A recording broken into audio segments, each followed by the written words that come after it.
Same thing again for the second wire. We've removed about 3/8 of the insulation off. You could do a 1/2 inch. You could do at least 3/8 to a 1/2 inch, not any less. And again, I just used my fingernail.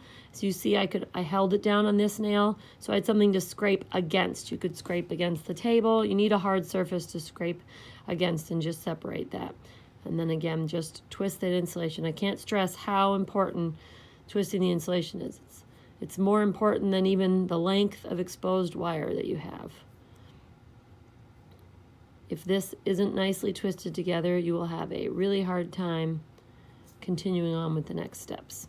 All right, so there we have about 3/4 of an inch of insulated wire and then about 3/8, a little over, of uninsulated wire. And again, you can definitely bring it down more. I could even at this point do a little more if I wanted to have less insulation showing. So now we're going to glue the adapter onto the light fixture. I like to use quick grip.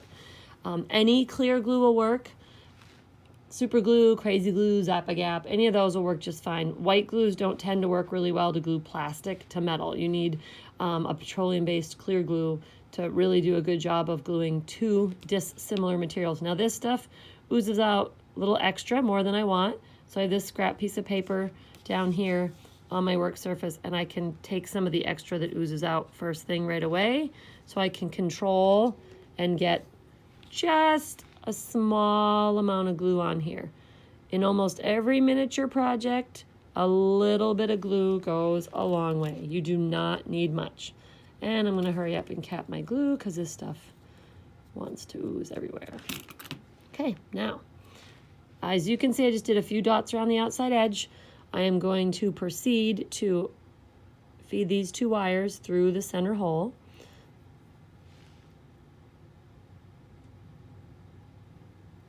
Trying not to get them all glued up. Contact onto the light fixture right there.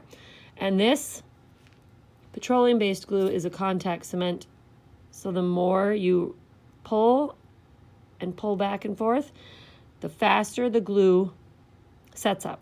You're accelerating the drying time and speeding up the process. As you can see, I'm pulling on it, it's already setting up. So this is a great glue for quick action. Works really well for doorknobs. Again, a lot of plastic and metals it works really good for. Okay, so we have the adapter on there, the disc, and the next thing we're going to do is this is the tricky part. If you need extra lighting or you need extra magnification, this is the part you want to do it now.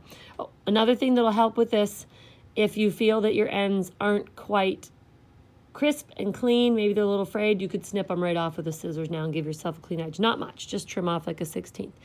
We want to feed one wire into the hollow prong and one wire into the other hollow prong, just like this, simultaneously. And then it slides on like that.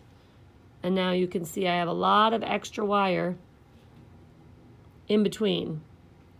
So I could take this off and take some of the insulation down, or I can kind of coil it up in the fixture. It's thin enough wire that there's going to be enough room between the disc and the adapter in there. I also can feed a little bit back into the light. Won't really affect the placement of the bulb. I want to make sure that there is at least 1/8 of an inch of wire sticking out of the prongs. That's important because that gives us a little extra conductivity. So I'm going to kind of push this down towards the adapter. Just want to make sure that any extra wire sticking out, I don't want to have any extra wire sticking out, so I can tuck that right in there. You don't need that extra wire at all, but if it's there, you can keep it. Well, it's being a little fussy. Get right in there.